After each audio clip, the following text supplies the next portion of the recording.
Yasmina et Fatima, 18 ans, sont étudiantes au lycée agricole de Coconi.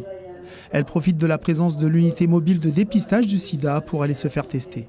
On ne sait jamais, si on est malade, on ne sait pas. Ça pourrait être trop tard. C'est important parce qu'il y a des maladies qui courent et il n'y a pas qu'en faisant l'amour qu'on peut attraper de la maladie.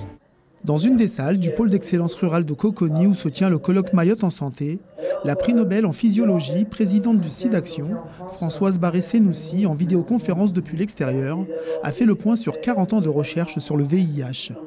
Ce que j'ai appris, c'est l'évolution des traitements qui sont en train d'être étudiés. C'est très enrichissant, c'est très important malgré qu'elle n'est pas sur place, mais c'est donner quand même la peine, c'est donner quand même la volonté de venir nous en parler. Les derniers résultats sur le nombre de cas de VIH-Sida à Mayotte sont préoccupants. On a une file active qui ne fait que croître, avec des nouveaux cas dépistés qui augmentent d'année en année, et notamment ces 2 dernières années. Donc on est passé à une incidence de 75 l'année dernière, et ce chiffre a été atteint en 6 mois seulement cette année en 2023. Et l'année n'est pas encore finie. Donc avec ces chiffres-là, on est devenu le premier département de France en termes d'incidence de nouveaux cas diagnostiqués du VIH. Des chiffres alarmants, mais les solutions existent. Pour la société civile, pour nous, il n'y a pas besoin de s'affoler, d'accord ? Il faut axer un petit peu sur la sensibilisation autour du préservatif et de la contraception, d'accord ?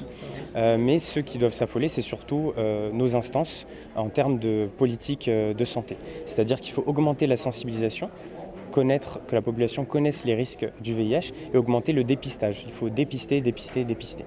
Outre les chercheurs ou les médecins, nombre d'associations étaient présentes comme Nari Kemsada ou Opelia, la plateforme de prévention et de soins des addictions à Mayotte.